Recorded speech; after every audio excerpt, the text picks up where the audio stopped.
tous un peu, si je peux dire, dans l'ambiance, dans l'atmosphère de Noël. Je suis sûr que vous êtes tous exténués. Vous avez couru dans les magasins et c'est encore ouvert dimanche après-midi pour faire les derniers cadeaux. Qui est à jour de ces cadeaux-là, dans la salle? Ouais, bon. Tous les autres vont courir cet après-midi à l'atoll ou je ne sais où là pour fraterniser avec le monde entier, n'est-ce pas? Parce qu'il paraît une petite majorité des Français attendent le dernier moment pour terminer leurs achats. Voilà. Et donc, c'est l'atmosphère de Noël, en tout cas l'atmosphère de Noël de notre époque. Je me souviens lorsque mes grands-parents, ma grand-mère étaient en vie particulièrement, et moi dans les années 80, elle voyait tous les jouets qu'on pouvait recevoir déjà à l'époque, et puis l'abondance de cadeaux, de bonne bouffe, etc. Et elle me disait, tu sais... Non, elle parlait pas comme ça. C'était un peu pour vous mettre dans l'ambiance. Mais elle disait, moi je me souviens à la Noël, quand j'étais gamine, ben, on avait une orange, c'est ça. Qui a connu l'époque de l'orange ici? Voilà. On avait une orange, on avait un chocolat, et puis c'était évidemment des périodes compliquées, après-guerre, hein, pour ma grand-mère en tout cas, où la France se reconstruisait, et je dirais à tout niveau. Et puis, donc, elle me disait, je me souviens que, ouais, effectivement, le plus important pour elle, c'était pas les cadeaux, mais pour elle, c'était d'être ensemble. Effectivement, ça, c'est plus important que les cadeaux. Mais pour nous chrétiens, évidemment, Noël, ça a une autre signification. Noël, c'est beaucoup plus que les cadeaux. C'est même beaucoup plus que d'être ensemble, finalement. Pour nous, Noël, je l'ai déjà dit la semaine dernière, nous savons très bien, pour les puristes, comme j'aime le dire, on sait très bien que Jésus n'est pas né le 25 décembre. C'est une date qui a été choisie à un moment donné dans l'histoire. Et puis on a dit, voilà, 25 décembre, ça sera la naissance du Christ. Mais on sait qu'il n'est pas né à cette époque-là. Et j'ai envie de dire, peu importe. Peu importe. Nous, ce qu'on choisit de se souvenir, c'est que Jésus a mis le pied sur la terre dans la personne d'un enfant. Et puis à Noël, on se souvient qu'il l'a fait, tout simplement. Voilà. Et du coup, on se souvient que ça a changé la surface du monde, tout simplement. Il y a une part dans Noël de croyance personnelle. En tant que chrétiens, nous croyons que Jésus est venu sur la terre. Et puis il y a aussi tout le folklore qui est lié à notre culture. Je sais qu'on est tous de différentes cultures, mais en tout cas, il y a une espèce de culture quand même mondiale, globalement, où on fête Noël de cette manière-là. Donc tout n'est pas acheté d'une certaine manière dans la fête de Noël telle que nous la fêtons, juste qu'il faut se souvenir de l'essentiel. C'est que Noël, nous nous souvenons que Jésus est venu sur la terre et que ça a changé considérablement l'histoire de l'humanité. Amen. Je ne sais pas comment vous allez ce matin, mais vous allez me dire, peut-être pas parce qu'on est trop nombreux pour que chacun prenne la parole, mais j'avais dans mon cœur que finalement, ce n'est pas forcément facile pour tout le monde. Noël, c'est l'époque où effectivement, il faut être joyeux, il faut montrer qu'on est joyeux, qu'on est bien ensemble, qu'on est bien en famille, qu'on aime sa famille, etc. Et puis des fois, on choisit d'aimer les gens, on se force peut-être même à aimer les gens pour que tout se passe bien. Il y a une espèce de rôle des fois qu'on pense qu'on doit jouer pendant Noël, mais on sait bien que Noël finalement, ça a beau être un temps de festivité, en tout cas c'est déclaré comme ça. À Noël, il ne faut surtout pas faire la tête, n'est-ce pas? Mais on sait que c'est compliqué. On sait d'ailleurs que l'atmosphère dans laquelle on vit n'est pas que féerique, si je prends le mot qu'on peut entendre dans nos médias. Noël, c'est aussi un temps qui est compliqué. Beaucoup de gens seuls, et déjà beaucoup de gens aussi des fois qui sont à côté de plein de personnes mais qui sont quand même seuls dans leur cœur, seuls dans leur tête.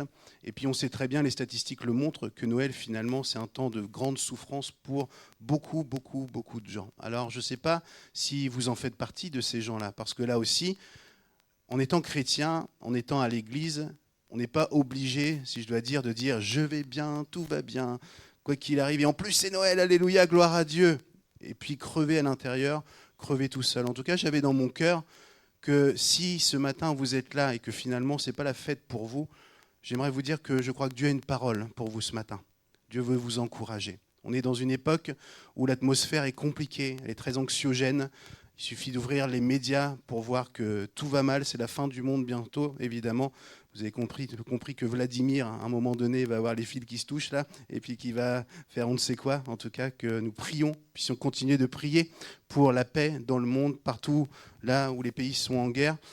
Mais effectivement, le climat dans lequel on vit est très anxiogène, et peut-être que vous abordez les fêtes de Noël avec beaucoup d'anxiété, beaucoup de choses dans vos cœurs, et c'est compliqué pour vous de vous réjouir. Je discutais avec une sœur tout à l'heure qui me disait... moi j'ai toujours des chants qui me font du bien, sur lesquels je m'appuie, et puis je m'exhorte avec des chants, et c'est vrai que cette sœur, j'ai remarqué qu'elle chante souvent. Et moi finalement je suis un petit peu pareil, j'ai toujours des chants, des fois le matin quand je me lève, et puis j'ai des chants des fois qui tournent en boucle dans ma tête pendant toute une semaine, des fois même un mois que je chante, et Sarah du coup me dit «Ah, tu me l'as encore mis dans la tête», etc. Voilà. Mais il y a des chants qui ne sont pas de grande théologie finalement, mais sur lesquels je m'appuie et qui me rappellent à l'essentiel. Et quand tout va mal autour de moi, quand l'atmosphère est anxiogène, il y a des petits chants clés comme ça pour moi qui viennent et puis je les nourris dans mon cœur et je les chante. Et je ne sais pas si vous le connaissez, ce chant, c'est un chant très récent, certainement du siècle dernier. Et il dit « Parce qu'il vit, je n'ai rien à craindre ». Vous le connaissez celui-là? Qui le connaît? Il fait comment? Parce qu'il vit, je n'ai rien à craindre, mes lendemains, on le proclame, sont assurés entre ses mains. Il tient ma vie pour ce temps et l'éternité, je sais qu'il vit. On va le reprendre pour tous ceux qui ne le connaissaient pas. Est-ce que vous avez entendu votre voisin chanter pendant que vous chantiez? Si vous ne l'avez pas entendu, secouez-le un peu. Oh, oh. Peut-être qu'il y en a qui le connaissent dans d'autres langues, hein, d'ailleurs. Il y a mes frères et sœurs là qui viennent d'Amérique du Sud ou d'Afrique, peut-être aussi d'autres continents. Chantez-le si vous le connaissez dans une autre langue. On va le chanter tous ensemble. Il y a nos frères et sœurs d'Ukraine là-bas, aussi de Corée, peut-être si vous le connaissez. On chante tous dans notre langue, mais c'est une proclamation. Parce qu'il vit, je n'ai rien à craindre. Parce qu'il vit, je n'ai rien à craindre. Mes lendemains sont assurés entre ses mains. Il tient ma vie pour ce temps et l'éternité. Je sais qu'il vit entre ses mains. Entre ses mains, il tient ma vie pour ce temps et l'éternité. Je sais qu'il vit. Alléluia. Alléluia, Père éternel, te bénissons, nous déclarons que tu tiens nos vies entre tes mains. Nous déclarons que tu vis pour l'éternité. Et jusqu'à notre dernier souffle, tu seras le fidèle qui tient nos vies dans tes mains, qui nous garde, qui nous protège et qui nous conduit dans toutes tes voies. Père éternel, que la gloire te revienne. Amen. Alors je ne sais pas si vous attendez avec impatience ce temps de Noël. Je me souviens que lorsque j'étais gamin, j'en ai un petit peu parlé, c'était synonyme de gros cadeaux, de bonne bouffe, de retrouvailles aussi avec la famille. Nous allions voir les cousins, les machins, etc. Et je me souviens que quand j'étais plus jeune, effectivement, ce temps, je l'attendais avec impatience. Et puis la télé de l'époque, en tout cas, ça n'a pas changé, c'est même encore pire, ne cessait pas de nous rappeler que c'était un temps particulier. Et puis on commençait à voir les pubs pour les cadeaux. Et puis à l'époque, je suis encore jeune, mais un petit peu vieux quand même, on recevait dans les boîtes aux lettres les catalogues de jouets, de machin, la Redoute. Il y en a qui se souviennent de ça? C'est tous ceux qui sont avant les années 2000, voilà. Et puis les choses ont changé, maintenant c'est Internet, mais il y avait une espèce d'excitation qui était là pendant tout le mois de décembre. On se disait, c'est bientôt les cadeaux, et on se réjouissait. Et puis à l'école, on nous accompagnait dans un peu cette frénésie. On faisait des cadeaux, on fabriquait des trucs, vous savez, les pommes de pin où on collait des trucs dessus, des machins. Et il y avait une espèce d'ambiance qui était là. Et c'est vrai que le temps de Noël, lorsque j'étais gamin, était un temps synonyme, voilà, de joie, quelque chose qu'on attendait d'une certaine manière, quelque chose qui était annoncé et qui provoquait une certaine joie. Les choses ont changé en vieillissant, on relativise plus, on est compliqué quand on vieillit. Vous avez remarqué ça? Y a-t-il des vieux comme moi dans la salle? On est moins fun, on se prend plus la tête pour plein de trucs, les choses sont moins simples, ce qui était beau avant était beau, maintenant on dit oui c'est beau mais, etc. Et on se complique les choses finalement et j'ai l'impression que voilà, les choses ont un peu changé en tout cas pour moi.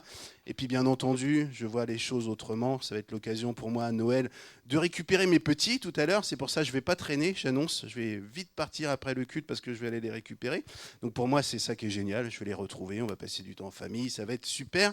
Et donc je ne sais pas si vous attendez les fêtes avec excitation, avec attente d'une certaine manière, Mais je remarque en tout cas qu'à chaque fois que Jésus fait quelque chose, ce sont des temps particuliers, des saisons qui sont différentes. Vous avez remarqué dans notre vie, on a différentes saisons, l'automne, l'hiver, le printemps, l'été, etc.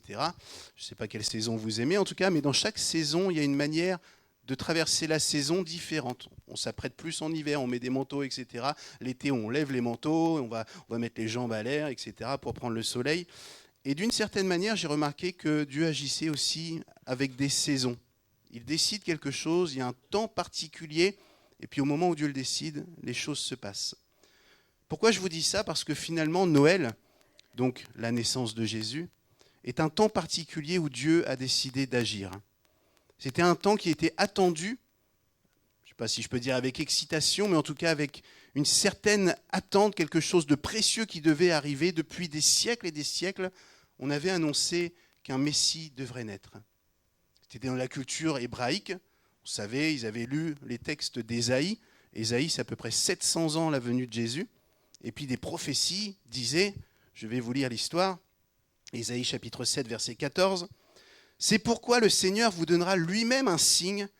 Voici, la jeune fille sera enceinte, et elle enfantera un fils. Elle lui donnera pour nom Emmanuel, Dieu avec nous. » Cette prophétie d'Ésaïe se passe 700 ans avant la naissance de Jésus. Combien ont compris que 700 ans, c'est long, ok ? 700 ans d'attente d'un peuple qui sert Dieu et qui sert dans son cœur cette promesse. Et voilà que Noël arrive. Alors vous avez compris que Noël, lorsque je vais en parler, c'est la naissance de Jésus. Voilà que Jésus arrive. Il arrive dans des circonstances que nous allons lire. Et pour tous ceux qui se sont accrochés aux promesses de Dieu, c'est une promesse qui est en train de s'accomplir. Alors j'ai dit, Noël, c'est autre chose que les cadeaux, autre chose que tout ce que j'ai pu évoquer. C'est Jésus qui vient sur la terre et j'aimerais que nous puissions lire ensemble le récit de la nativité dans l'évangile de Luc au chapitre 2. Et nous allons lire à partir du premier verset.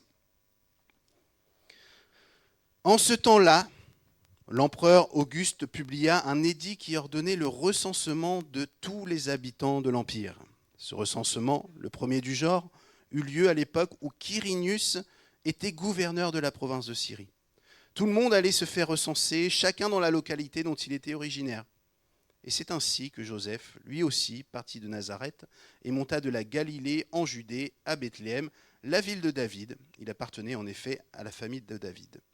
Il s'y rendit pour se faire recenser avec Marie, sa fiancée, qui attendait un enfant. Or, durant leur séjour à Bethléem, arriva le moment où Marie devait accoucher. Elle mit au monde un fils, son premier-né. Elle lui mit des langes et les coucha dans une mangeoire parce qu'il n'y avait pas de place pour eux dans la pièce réservée aux hôtes. Dans les champs environnants, des bergers passaient la nuit pour garder leurs troupeaux, et un ange du Seigneur leur apparut, et la gloire du Seigneur resplendit autour d'eux. Une grande frayeur les saisit. Mais l'ange les rassura, « N'ayez pas peur. Je vous annonce une nouvelle qui sera pour tout le peuple le sujet d'une très grande joie. Un sauveur vous est né aujourd'hui dans la ville de David. C'est lui le Messie, le Seigneur. Et voici à quoi vous le reconnaîtrez. Vous trouverez un nouveau-né dans ses langes et couché dans une mangeoire. » Et tout à coup apparut aux côtés de l'ange une multitude d'anges de l'armée céleste qui chantaient les louanges de Dieu. Gloire à Dieu au plus haut des cieux, et paix sur la terre aux hommes qu'il aime. Quand les anges les eurent quittés pour retourner au ciel, les bergers se dirent l'un à l'autre, « Allons donc jusqu'à Bethléem, pour voir ce qui est arrivé, ce que le Seigneur nous a fait connaître. » Ils se dépêchèrent donc d'y aller et trouvèrent Marie et Joseph avec le nouveau-né couché dans une mangeoire. Quand ils le virent, ils racontèrent ce qui leur avait été dit au sujet de cet enfant. Tous ceux qui entendirent le récit des bergers en furent très étonnés. Marie, elle, conservait le souvenir de toutes ces paroles et y repensait souvent. Les bergers s'en retournèrent, louant et glorifiant Dieu au sujet de tout ce qu'ils avaient vu et entendu. C'était bien ce que l'ange leur avait annoncé. Amen. Un temps fixé par Dieu, une promesse de Dieu, un temps où Dieu décide de dire, à partir de maintenant, tout va changer pour l'humanité. C'est une nouvelle ère qui commence à Noël. Et d'ailleurs, elle est tellement significative que dans nos cultures, nous avons choisi le jour de la naissance de Jésus, supposé, pour commencer à compter. Si aujourd'hui nous sommes en 2025, bientôt en 2026, c'est 2025, 2026 années après la naissance supposée de Jésus. Un instant qui va bouleverser l'histoire. Et ce que j'aimerais dire, que j'ai commencé à dire, c'est que Dieu fonctionne comme ça finalement, par des saisons, par des moments où il déclare qu'il commence à agir. Ce qui n'était pas possible avant parce que ce n'était pas le temps, ce n'était pas possible. Mais Dieu parle et la chose arrive. Nous le voyons partout dans la Bible. Nous le voyons ici à la naissance de Jésus. Nous le voyons aussi peu de temps avant avec son cousin Jean-Baptiste, où le texte dit « Ainsi parut Jean-Baptiste » pour une période, etc. Il a commencé à mettre des choses en place. Et je crois aujourd'hui que Dieu continue d'agir de cette manière. Alors dans nos vies, il y a des fois des promesses qu'on attend. Combien d'entre nous attendent des promesses encore que Dieu leur a faites à un moment donné ? Il y a des temps d'attente et il y a des temps de réalisation. Il y a des temps où Dieu dit « Voilà, maintenant j'agis ». Noël, c'est le moment où Dieu a décidé d'agir en envoyant Jésus, Dieu lui-même, incarné en homme dans un enfant. C'est le temps où tout devient possible pour chacun d'entre nous. Je l'ai déjà développé la semaine dernière, mais c'est vrai que la semaine dernière, nous étions tous dans la joie, comme ce matin, n'est-ce pas, autour d'un bon repas. Et puis, j'ai développé quelques pensées rapidement, et je me suis dit, c'est dommage, il faudrait y revenir. Parce que Noël, c'est un temps où Dieu descend sur la terre, et la première chose qu'il dit, je l'ai dit la semaine dernière, la première affirmation de Dieu pour l'humanité, pour les premiers écoutants de son message, c'est « N'ayez pas peur ». C'est très intéressant. Jésus, Dieu vient sur la terre et la première chose qu'il dit, voici la promesse, il enfantera un enfant qui sera Dieu avec nous, Emmanuel. Et l'ange dit au berger, n'ayez pas peur. Pourquoi est-ce qu'il n'a pas dit autre chose ? Pourquoi est-ce qu'il n'a pas donné une autre déclaration ? Pourquoi est-ce qu'il a dit « N'ayez pas peur » ? Si vous connaissez la Bible, vous savez que Dieu a créé le monde par sa parole. Il a déclaré toutes choses. Il a vu, il a médité, il a parlé, et les choses sont arrivées. Que la lumière soit, et la lumière fut, et ainsi de suite. Il crée l'humanité par sa parole. Il crée toutes choses et il dit « Tout est bon ». Juste une petite parenthèse. Il crée l'homme, et là il ne dit pas c'est bon. Il dit il n'est pas bon que l'homme soit seul. Alors je vais lui créer une aide, un vis-à-vis. Et c'est là qu'Ève arrive. Et donc je ferme la parenthèse en disant que ce qui est bon aux yeux de Dieu, ce n'est pas juste l'homme, ce n'est pas juste la femme, mais c'est l'homme et la femme ensemble. Parce qu'il nous a fait complémentaires, il nous a fait l'aide de l'un et de l'autre. Et juste par ces déclarations, nous pouvons comprendre que nous pouvons déjà dégommer toutes les pensées machistes ou trop féministes, comme si nous n'aurions pas besoin de l'un ou de l'autre. Nous sommes appelés pour fonctionner ensemble. C'est pour ça qu'il y a des combats et c'est pour ça que c'est difficile, n'est-ce pas ? Les hommes viennent de Mars, les femmes de Vénus, n'est-ce pas ? On n'a pas grandi sur la même planète, mais nous sommes complémentaires. Et lorsque je lis déjà la Genèse, je comprends que Dieu dit, finalement, une fois que l'homme et la femme sont vraiment unis, lorsqu'ils sont un, là c'est très bon et là c'est parfait. Je ferme la parenthèse. Dieu a créé toutes choses par sa parole, et puis voilà que Adam et Ève décident d'écouter une autre voix que celle de Dieu. Vous connaissez l'histoire du serpent, qui est là et qui vient remettre en question la parole de Dieu. Dieu avait dit, ne mangez pas de ces arbres-là, et le diable arrive en disant, mais est-ce que Dieu a vraiment dit ça ? J'ouvre une autre parenthèse pour vous dire que c'est la manière d'agir du diable. Il vient vous questionner. Mais qu'est-ce que Dieu t'a vraiment dit ? Il le fera même plus tard lorsque Jésus prendra le baptême et puis qu'une colombe descendra sur lui en disant « Voici, celui est mon fils bien-aimé en qui j'ai placé toute mon affection ». Vous connaissez ce texte ? Et le chapitre suivant dans Marc, c'est la tentation de Jésus dans le désert. Et puis le diable dit à Jésus « Si tu es vraiment le Fils de Dieu ». C'est comme ça que le diable agit. Quand il vient te questionner, est-ce que tu es vraiment un vrai chrétien ? Est-ce que tu es sûr d'être sauvé ? Est-ce que tu es sûr que Dieu t'a pardonné ? Es-tu vraiment sûr d'être aimé de Dieu ?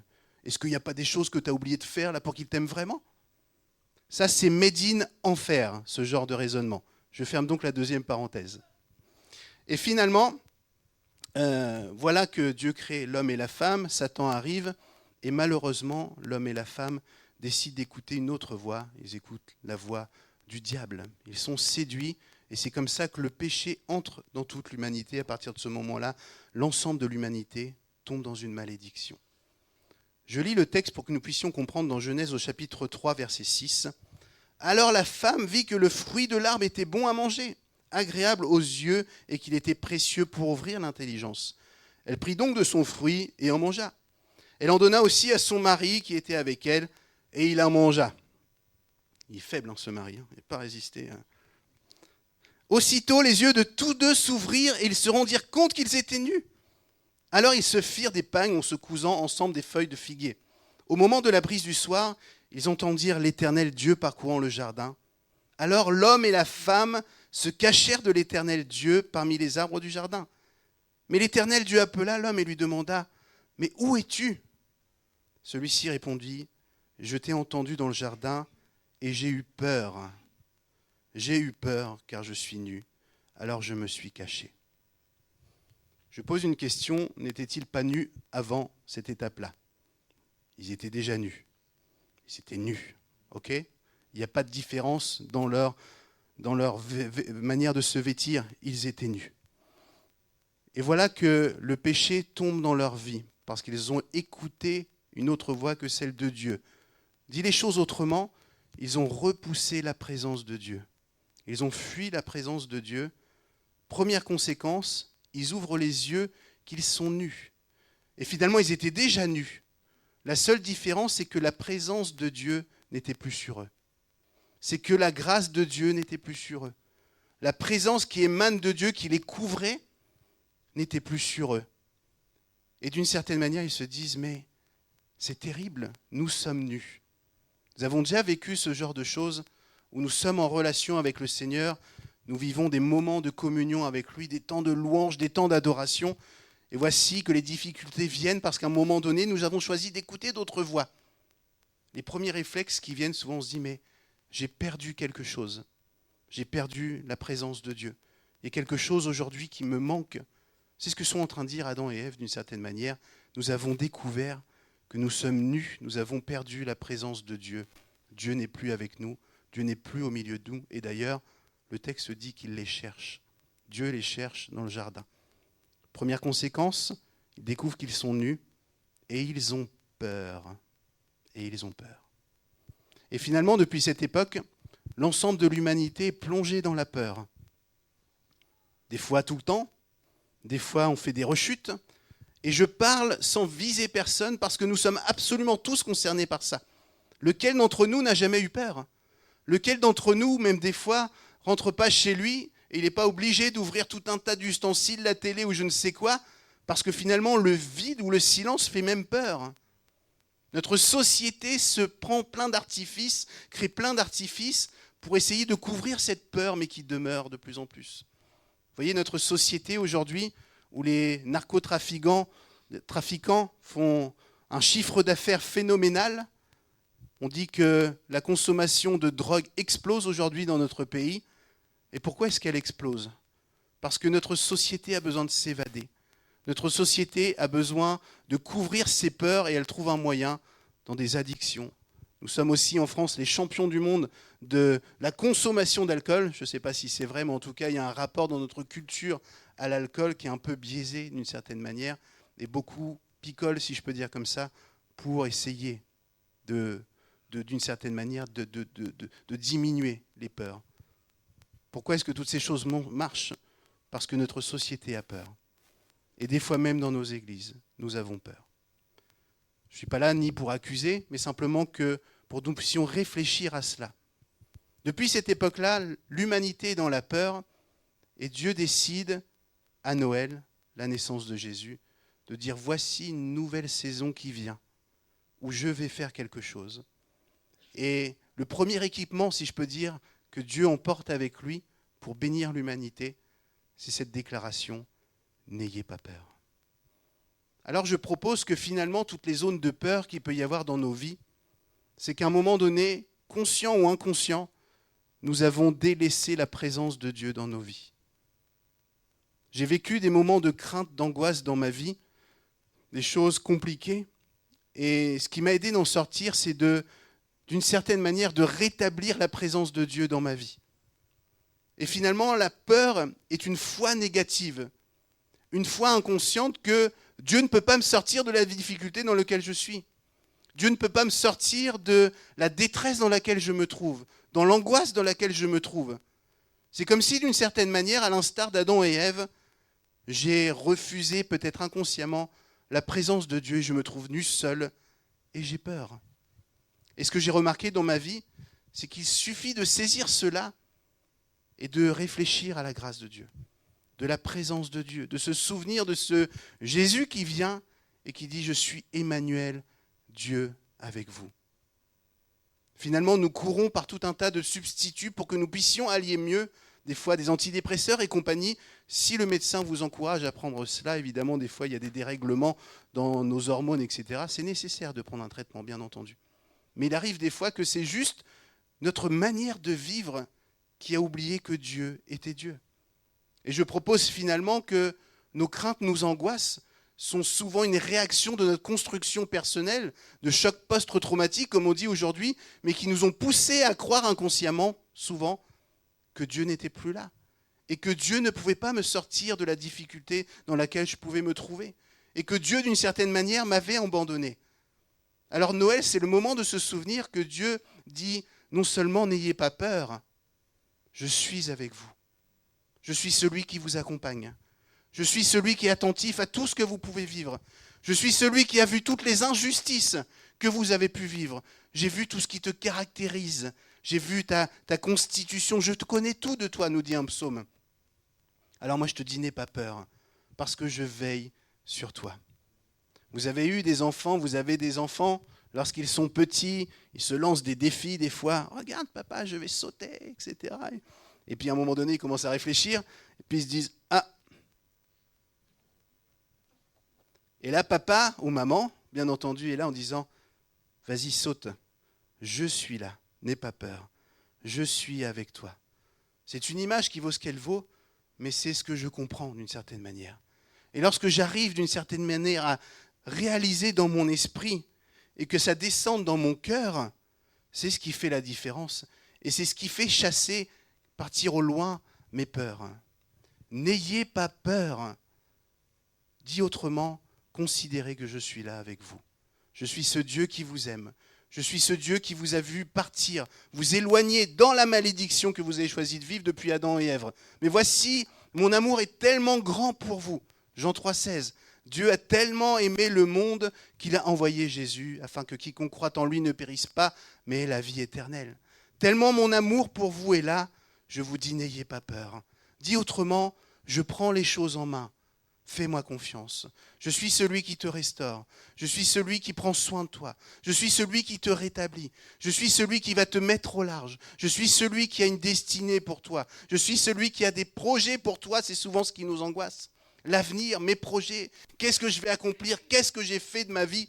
À 40 ans, j'ai passé, je vous l'ai déjà dit 1000 fois, une crise existentielle qui touchait plein de domaines, mais il y avait un peu cette pensée-là, où je me disais 40 ans, c'est à peu près la moitié de ma vie, si je vis bien évidemment, si je vis jusqu'à 80 ans. Je me disais, mais qu'est-ce que j'ai fait de ma vie? Où j'en suis? Et finalement, j'oublie l'espace d'un instant que c'est Dieu qui bâtit ma vie. On peut avoir des angoisses par rapport à l'Église, par rapport à notre Église, notre communauté. Dieu est celui qui l'a bâtie. Je suis celui qui bâtit mon Église. Et les portes de l'enfer ne prévaudront pas contre l'Église que Jésus bâtit. Il est celui qui permet toutes choses selon sa volonté. Noël, c'est le moment de se souvenir qu'il vient avec cette panoplie en disant « Maintenant, n'ayez plus peur ». Ce qui vous angoissait, la rupture, la relation avec moi qui n'était plus possible, c'est aujourd'hui possible. Je suis votre Dieu qui vient habiter auprès de vous. Je suis Emmanuel, Dieu avec vous. Pas contre vous, comme souvent ce Dieu père fouettard qu'on nous présente. Et c'est des fois valable dans nos cultures d'église inconsciemment, où je dois faire tellement de choses bien pour plaire à Dieu, alors que Dieu m'aime quoi qu'il arrive. Jean 3,16, Dieu a tellement aimé le monde qu'il a agi en conséquence. Il n'est pas dit parce que l'homme a été bon, parce que l'homme a été tous les dimanches à l'église, qu'il a donné son offrande, qu'il a servi dans l'église, qu'il a donné à manger aux pauvres, qu'il a fait telle et telle chose, alors Dieu a envoyé Jésus. Non, il l'a aimé avant toute chose. Noël, c'est le moment où Dieu nous rappelle cela. Je vous aime, je suis avec vous, pas contre vous, je suis pour vous.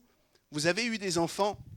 Moi, mon fils Sacha, qui est grand maintenant, qui est costaud, qui va me dépasser, qui me dépasse presque maintenant d'ailleurs, il a fait du sport pendant longtemps. Là, il s'encroute un peu, là, c'est l'adolescence. Je lui ai dit, mon fils, il faut que tu retournes au sport. Mais il a fait du judo. Et puis, on a commencé tout petit au judo, et puis moi, je l'accompagnais. Et puis moi je dois vous dire que je suis un compétiteur dans l'âme, vous le savez déjà. Et puis, il y a moi et il y a mon fils, quoi. Et je me souviens que les premiers tournois de judo qu'il a fait, oh là là là là, je me tenais pour pas... Mais j'étais là, vas-y Sacha, vas-y. Tout ça pour vous dire que moi, son père, j'étais pour lui. Et évidemment, il était le meilleur. Et puis même s'il pouvait perdre un combat, je sais, moi, je sais. Vous voyez? Et finalement, c'est la même chose. Dieu est avec nous. Et il est pour nous.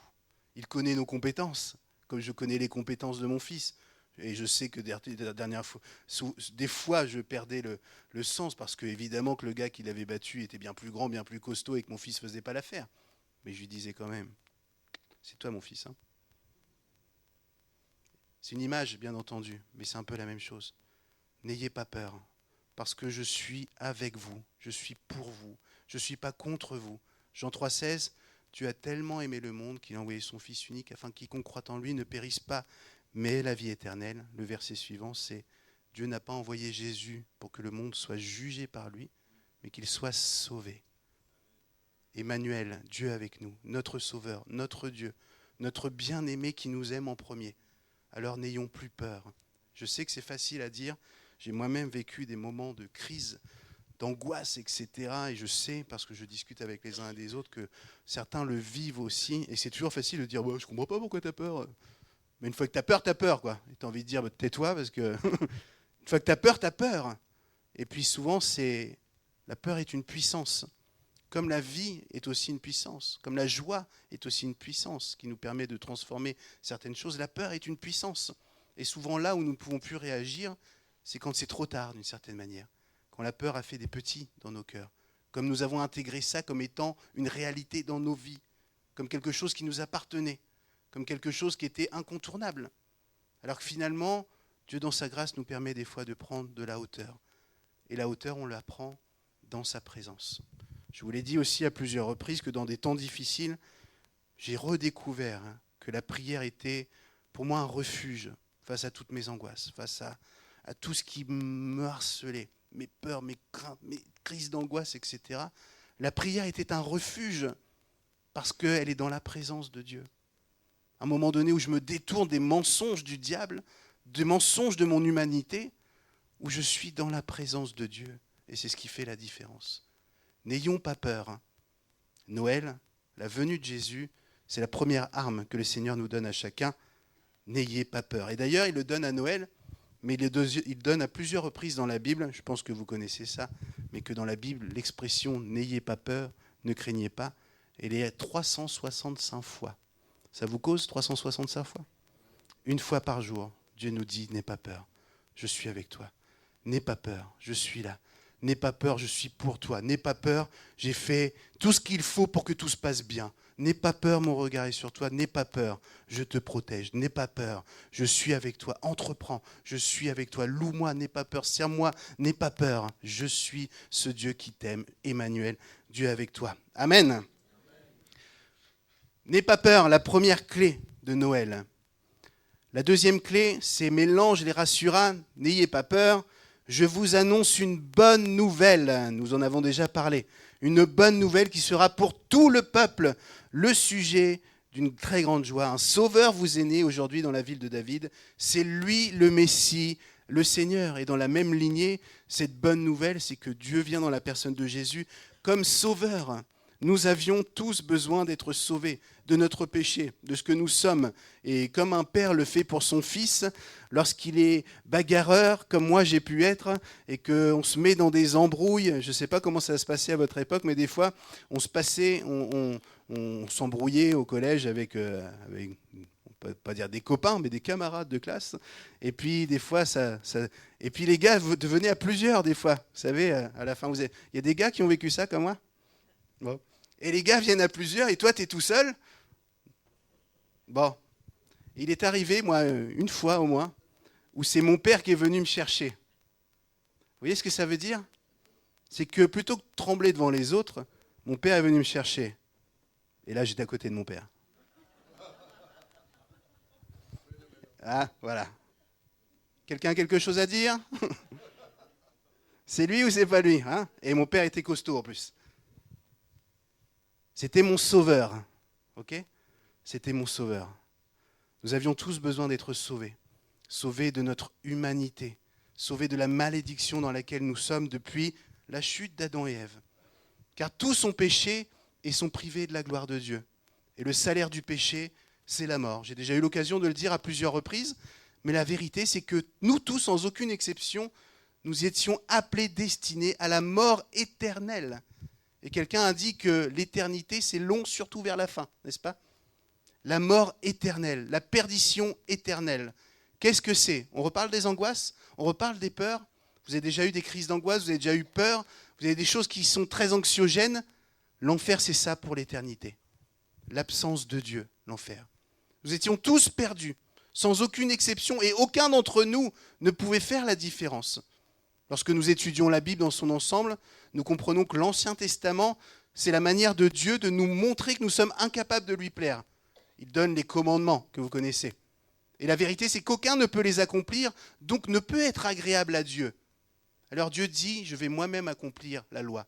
Je vais moi-même faire ce qu'il faut pour que les hommes puissent être en relation à nouveau, qu'ils puissent aussi être sauvés. Jésus vient dans la personne de Jésus en sauveur, il le montrera 33 ans après en mourant à la croix pour nous. Pourquoi? Parce que c'est la chose dont nous avions besoin, d'être sauvés, d'être ramenés près de lui, sauvés de notre humanité. Alors 33 ans après, il va mourir injustement, il va payer cette dette que nous devions payer. Le salaire du péché, c'est la mort. C'est pour ça qu'on devait mourir. Alors Jésus se fait mort pour chacun d'entre nous.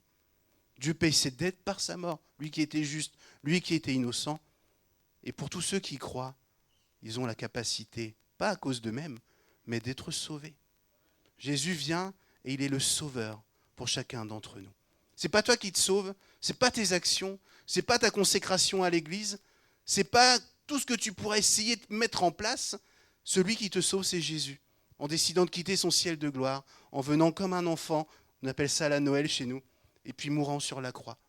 Il nous est né un sauveur. Et c'est ça la bonne nouvelle. La bonne nouvelle qu'il faut proclamer partout autour de nous, c'est pas d'aller à l'église qui change la vie des gens. La bonne nouvelle, c'est pas de faire venir les gens à l'église. C'est qu'ils comprennent qu'ils sont perdus, mais que Jésus peut les sauver. Il les a déjà sauvés, ils ont juste à le croire. La bonne nouvelle, c'est une bonne nouvelle. Et ne la tordons pas par nos arguments. La bonne nouvelle est révélée par la grâce de Dieu, une action imméritée que nous recevons. Noël, c'est le moment de se souvenir de cette bonne nouvelle. Ah, j'ai eu un super cadeau, c'est une bonne nouvelle. Combien ont déjà eu des cadeaux qu'ils ont attendus pendant longtemps? Puis une fois qu'ils les ont, ils se disent « Oh ouais, j'ai tellement vécu de fois dans ma vie. La dernière technologie qui sort, le dernier téléphone, le machin. » Puis une fois qu'on l'a, on dit « Ah ouais, blasé en fait. » Et finalement, cette bonne nouvelle, elle demeure. Et Noël, c'est l'occasion de se ressouvenir peut-être. De dire, bah ouais, finalement, ouais, Noël, c'est pas les cadeaux, mais c'est cette bonne nouvelle qui a changé ma vie. Cette bonne nouvelle gratuite, le don précieux de Dieu à la croix pour moi, dans la personne de Jésus qui vient à Noël. Un sauveur nous est né, dit le verset 11, aujourd'hui dans la ville de David, c'est lui le Messie, le Seigneur. Noël, c'est l'occasion d'une certaine manière aussi pour recevoir ou considérer le pardon que Dieu nous accorde. Dans la personne de Jésus, il vient en sauveur, et en nous sauvant, il est celui aussi qui nous pardonne. Tellement de gens autour de nous, et des fois même dans nos églises, croupissent sous le poids de la culpabilité. J'aurais dû faire ci, j'aurais dû faire ça. Je suis chrétien, mais je fais encore ça. J'aime le Seigneur, mais je n'arrive pas à me débarrasser de telle et telle chose. Je suis celui qui croule sous la culpabilité. J'ai foiré ma vie, j'imaginais ça, mais il ne s'est passé que ça. Je voulais faire telle et telle chose, et même pour le Seigneur, telle carrière. J'envisageais mon mariage de telle manière, et j'ai et la culpabilité est là encore et encore. Et je dois dire que même des fois dans nos églises, je parle et je peux me retrouver des fois sous le poids de cette culpabilité accusatrice et qui mène à la mort. Noël, c'est le moment de recevoir le Sauveur qui est celui qui me pardonne. La Bible dit, si nous confessons nos fautes, il est fidèle et juste pour nous pardonner. 1 Jean 1,9. Si nous confessons nos fautes, il est fidèle et juste pour nous pardonner. Certains ont pris cette déclaration, ce verset en disant « Il faut à tout prix que je confesse mes fautes pour être pardonné ». Et finalement, la pensée du texte, ce n'est pas ça. Cette proclamation vient juste déclarer ce qui est déjà la réalité. C'est que mes fautes, Dieu les a pris à la croix. Il n'attend pas que je les confesse. Je les confesse pour dire, voilà, j'ai fait ça, j'ai mal agi, mais Dieu m'a pardonné. C'est ça là, la réalité de ce texte. Noël, c'est l'occasion de se dire, moi je ne mérite rien. La mort, ok, j'ai mal agi, ok. Ça ne veut pas dire d'être léger, c'est pas ça. Ça ne veut pas dire, je m'en fiche un peu. Non, c'est pas ça. C'est dire, je reçois le pardon. Je ne mérite pas, mais Dieu est un Dieu de grâce. Et parce que lui me pardonne, je choisis aussi de me pardonner. Et c'est souvent là le point le plus difficile. Je choisis de me pardonner. J'ai tellement mal agi, j'avais tout devant moi, j'avais tout pour réussir. Et j'arrive pas à me pardonner. J'ai un copain d'enfance qui avait tout pour réussir, vraiment brillant. Et puis voilà, la vie a fait qu'il s'est approché de mauvaises fréquentations. Il a commencé à fumer un petit joint par-ci, un petit joint par-là. Et puis après, on passe au bang. Je ne sais pas s'il y a des adeptes de tout ça ou qui ont entendu parler. Et puis de drogue douce, comme on dit, il est passé à des drogues plus dures. Et puis il a complètement sombré. Et son avenir, qui paraissait prometteur, vraiment, je pense, l'a conduit dans quelque chose de terrible. Aussi bien qu'à un moment donné, il a commencé à avoir des problèmes de santé assez graves. Les neurones ont commencé à disjoncter un petit peu. Et puis du coup, son père est intervenu et puis il l'a amené dans un truc de désintoxication. Et il a été là pendant des années et des années. Et puis quelques temps après, moi je me souviens, j'étais à Marseille à l'époque.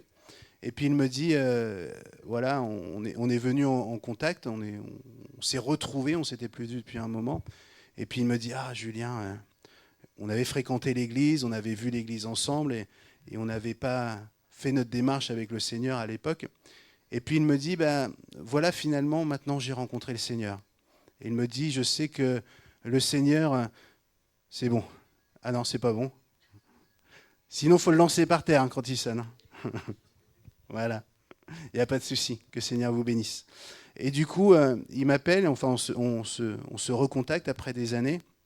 Et effectivement, de le voir, il n'était plus le même du tout. La vie l'avait marqué, et même physiquement, et même à parler avec lui, il était un peu... C'était plus le même gars, quoi, clairement. Mais il dit, mais j'ai rencontré le Seigneur, et puis le Seigneur m'a pardonné, c'est merveilleux ce qu'il a fait dans ma vie, etc. Et puis maintenant, il continue à s'occuper, justement, il est aussi dans un centre de désintoxication, mais de l'autre côté maintenant. C'est lui qui aide les jeunes, donc près de Toulouse, et c'est super. Merci Seigneur. Mais il me racontait, il me dit, mais pendant longtemps, il me dit, je croyais que Dieu m'avait pardonné, mais le plus difficile, c'était à moi de me pardonner. Et il me disait d'avoir foutu ma vie en l'air, d'avoir gâché tout ce que Dieu, d'une certaine manière, m'avait donné, toutes les facilités même, parce qu'il avait grandi dans un milieu un peu aisé, donc il avait plein de capacités, même financières, pour entrer. Son père avait une entreprise dans laquelle il pouvait travailler, etc. C'était plein de facilités. Et il me partageait ça en me disant, mais finalement, pendant des années, j'ai gâché tout ça, j'ai pourri ma vie d'une certaine manière, et je me retrouve donc à l'époque à un peu plus de la trentaine, disant, voilà, j'ai des problèmes de santé, j'ai la mémoire qui se bat en live, etc. Et c'était dur pour moi de me pardonner à moi-même. Il me racontait le chemin qu'il avait dû faire, non seulement pour accepter le pardon de Dieu, mais lui aussi se pardonner à lui-même. Pourquoi je vous parle de ça ? Parce que je sais que parmi nous, aucun d'entre nous ne doute du pardon de Dieu, mais se pardonner à soi-même, c'est autre chose. Noël, c'est l'occasion d'accepter le Sauveur, d'accepter son pardon, mais de se pardonner à soi-même. Et aussi de pardonner aux autres. Comment se pardonner soi-même si je n'arrive pas à pardonner aux autres ? J'ai souvent dit, le pardon, ce n'est pas forcément ce qu'on imagine. Ce n'est pas de la littérature ou de la filmographie américaine où je pardonne et c'est tellement génial de pardonner.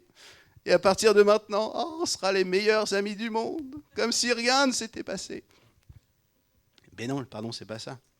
Le pardon, c'est une situation conflictuelle qui nous a fait mal, qui a mis des cicatrices, où les cicatrices sont toujours présentes, mais où je dis, je ne veux plus marcher selon les cicatrices. Je veux que la communication, que la relation soit possible. Et elle sera forcément différente, mais elle sera possible. C'est comment est-ce qu'on peut continuer d'avancer quand à un moment donné on s'est heurté. Comment est-ce qu'on peut marcher ensemble, mais ça sera évidemment autrement. Parce que souvent c'est la situation qui a fait que. Donc il faut vraiment que ça soit autrement d'ailleurs.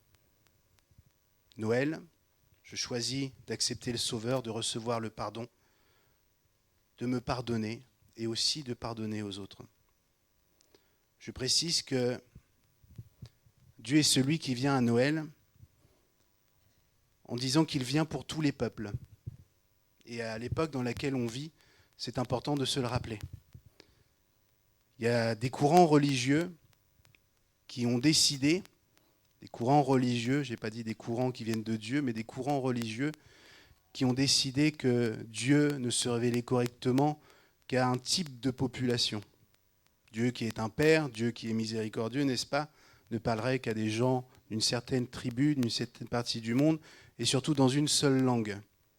Le Dieu de la Bible n'est pas celui-ci. Cette bonne nouvelle, elle est pour tous les peuples. Et à l'heure d'aujourd'hui, où vous assistez comme moi à la montée de l'antisémitisme, à la montée de tous les racismes et de plus en plus décomplexés, y compris dans notre pays, où aujourd'hui on n'hésite plus à dire ce qu'on pense, l'Église que nous sommes, l'Église avec un grand E, est la solution pour montrer le plan de Dieu aux nations, où cette bonne nouvelle, elle est pour tous les peuples, sans aucune exception. Ainsi, nous pouvons vivre ensemble parmi nous, il y a des frères et sœurs d'Afrique, des îles, d'Asie, de je ne sais où encore, mais nous proclamons la bonne nouvelle, que Jésus vient pour tous les peuples. Alors plus que jamais, soyons attentifs à tout ce qui pourrait nous diviser à ce niveau-là, dans notre société, mais aussi dans nos églises. L'expérience me montre que ça peut vite se barrer en live, comme on dit, où l'autre prie trop bruyamment, où l'autre bouge trop pendant la louange, et l'inverse. Ah là là là là là. Ces blancs, qu'est-ce qu'ils sont ils bougent pas. Je parle de moi. Hein. Oh, ils sont constipés dans la louange. Ils sont. Je dis ça pour rigoler, évidemment. Personne ne le pense. Ou ils sont comme ça, etc.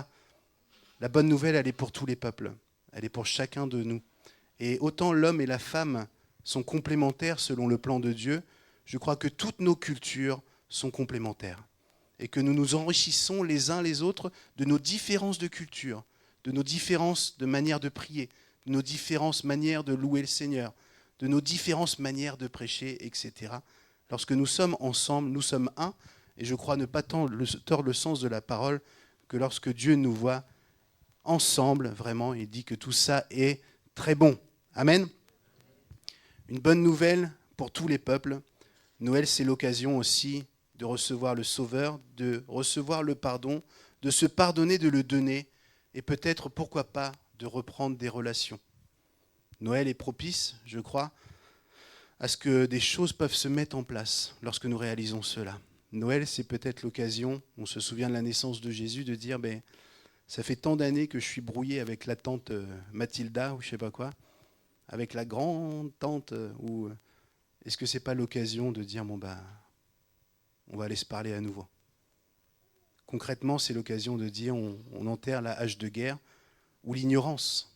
Souvent, il n'y a plus de guerre, il n'y a plus de souffrance, il n'y a plus d'animosité, il y a de l'indifférence. Mais de dire, voilà, est-ce que ce n'est pas l'occasion d'aller partager et proclamer la paix? Chose qui nous manque cruellement à notre époque.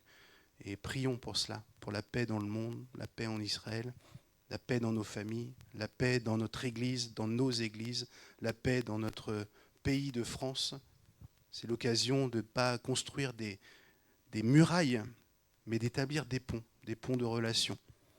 Que nous puissions réfléchir à ça pendant ces périodes de Noël. Je pense que le Seigneur nous a parlé, nous a interpellés ce matin. J'aimerais juste que nous puissions conclure par la prière. Père éternel, demandez au groupe de louanges de revenir. Père éternel, je te loue, Seigneur, de de ta présence, de ta fidélité, de ta grâce. Je te loue pour ta miséricorde et pour ton amour.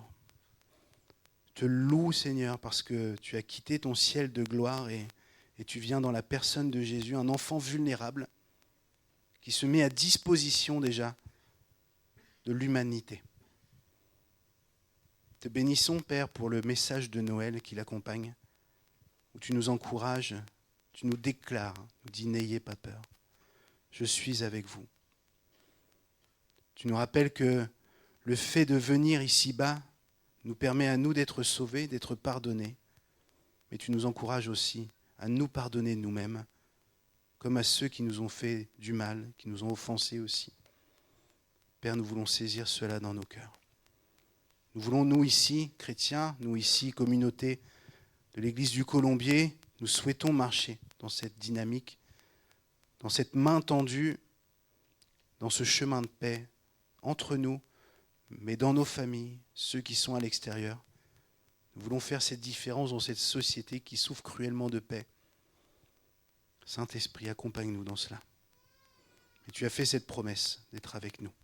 Alors nous te louons et nous nous réjouissons. J'avais à cœur, avant de partager tout cela, que nous puissions prendre un temps de prière spécifiquement, parce que comme je l'ai dit tout à l'heure, je pense que les uns les autres, c'est pas forcément facile finalement cette période-là. Et puis certains vont me dire, moi finalement il n'y a pas que cette période-là qui est compliquée pour moi, c'est toute ma vie qui est compliquée en ce moment. Et j'aimerais qu'on puisse prier ensemble. Voilà. J'aimerais faire un appel pendant que le groupe de louanges va nous conduire dans un chant. Est-ce qu'on pourrait reprendre ce chant d'impact qu'on a chanté tout à l'heure? Consolateur, si ça vous va. Pendant que nous continuons, nous louons le Seigneur, j'aimerais juste faire un appel à tous ceux qui sont là, qui se disent, ouais, finalement, moi, c'est pas la joie. C'est pas la joie. J'ai besoin d'aide. Tu as parlé de frayeur, tu as parlé de crainte, c'est moi. Tu as parlé de non-pardon, c'est moi. Et puis finalement, peut-être même que tu es là pour la première fois et que ce Jésus dont on parle, en fait, tu ne le connais pas. Pour toi, c'est le Jésus dans la crèche. Pour toi, c'est le Jésus un peu historique, mais ce n'est pas le sauveur de ta vie. J'aimerais faire un appel à tous ceux qui sont là ce matin et qui se disent, moi, j'ai besoin d'aide. Moi, j'aimerais bien qu'on prie pour moi.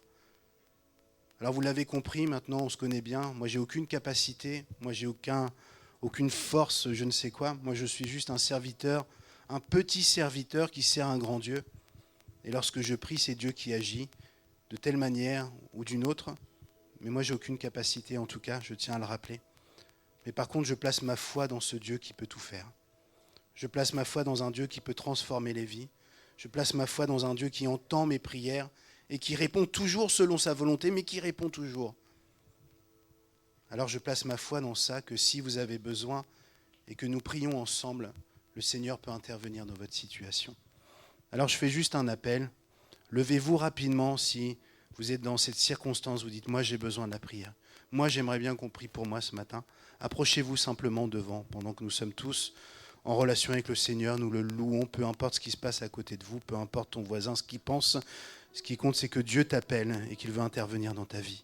Alors si c'est votre cas, venez devant, approchez-vous, et puis on va pouvoir prier ensemble et demander la grâce du Seigneur. Pendant que l'Église prie, pendant que ceux qui n'ont pas besoin de prière s'attendent au Seigneur.